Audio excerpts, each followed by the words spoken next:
Hello everyone, and now welcome to Game 2 in a series between Quantix Hyun and, well, Uthermal here on Belshir Vestige. Uthermal spawning under the name Lions Traditional as the green Terran player on the top left-hand side of the map. Meanwhile, Quantix Hyun is spawning as the blue Zerg over here on the bottom right. Zerg versus Terran once more, and Hyun really showing the power of Zerg in Game 1, replenishing a lot of his units after losing a hatchery, and I think Uthermal was just trying to get the game into the late game, but Hyun really pressing the mid-game hard was able to find an opening and take the victory. Now, this is Game 2 in a best of 3. We'll see if Uthermal is able to come back into this game, or if Quantix Hyun will go ahead and take the victory with a quick 2-0. Once more, this game was taken from the group stages of DreamHack Summer, I believe, and really the games have been very, very interesting so far. I once again want to thank DreamHack and all of their sponsors for releasing these replays, as it gives semi-amateur, semi-pro casters such as myself quality replays to cast. We are taking a look at here. Hyun has yet to place down a spawning pool, so it looks as though it will be a hatchery first here on Belshir Vestige. Hyun coming in, and it looks like he will be going for a bit of a macro game. Meanwhile, we'll see what exactly Uthermal wants to do. He does have a barracks down, he does have the refinery down, but a drone is going to get all of the necessary scouting. We should see a supply depot right there, and then perhaps either go into Reapers or into Hellions. Reactor Hellions still seems to be the unit of choice for many Terran players, but it will be Reapers instead. Reapers instead makes a lot of sense on a map like this, just because well, you can move up and down the cliffs and you can really scout out your opponent pretty quickly. This opening here is rather large. You can jump up and down. You can either run in and try to hit the hatchery from behind, or jump up again to take a very, very good look at your opponent. So far, it's only one Reaper. It doesn't look like a second Reaper will be trained at all, as the Reaper is now already on its way. Meanwhile, spawning pool has nearly been completed. It looks as though the second Reaper is now coming in, but you really need two Reapers now to deal any serious damage. It used to be in the days of Wings of Liberty beta, if you just made Reapers, you could 9 times out of 10 beat a Zerg player just because he wasn't expecting them. This time around, though, the Reapers have to be a little bit more careful. The Reaper cannot be walking on creep like that. It is actually much too slow. What is it doing? It needs to actually jump down the cliff there. There it goes. And then perhaps regenerate some hit points. It looks as though it may find 1 or 2 units there. You can see the combat drugs are kicking in. That Reaper is regenerating some hit points, but it cannot afford to take damage. There it goes.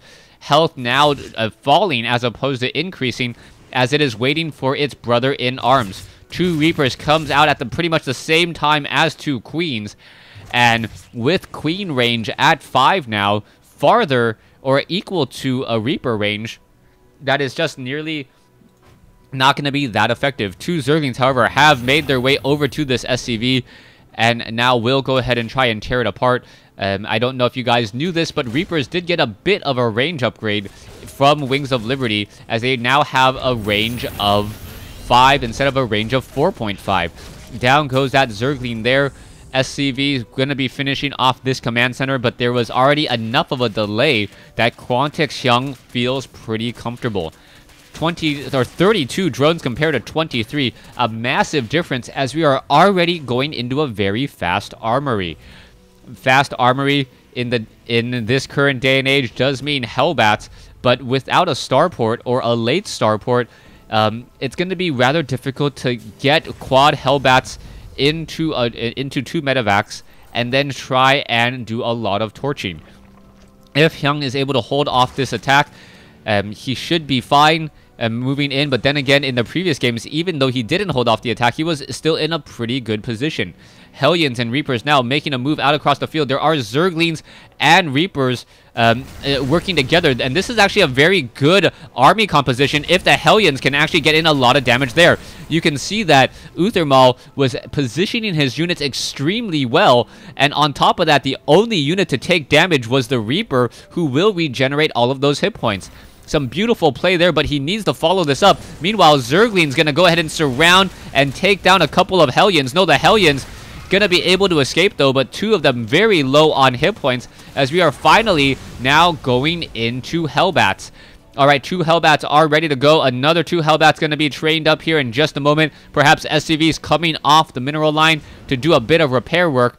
And there is that one medevac. The medevac may end up flying straight into a group of overlords, and Hyun, with his very, very fast reaction times, should be able to clean that up.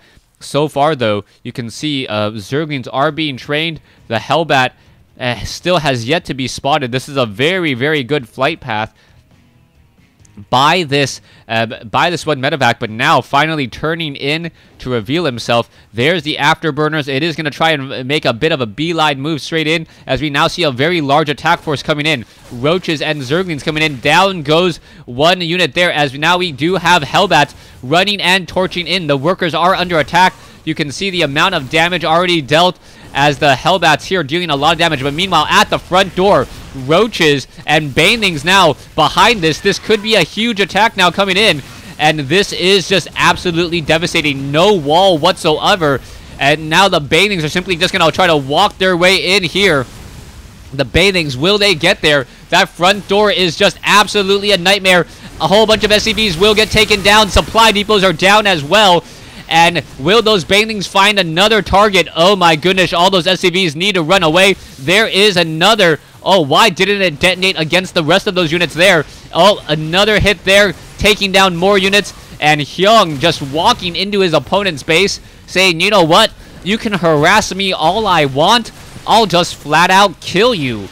Banelings now looking for some SCVs. Do find some off to the north. Takes them down again. Let's take a look at the losses. The workers killed 35-9, as we now see Zerglings looking to finish off the rest of these Hellbats here.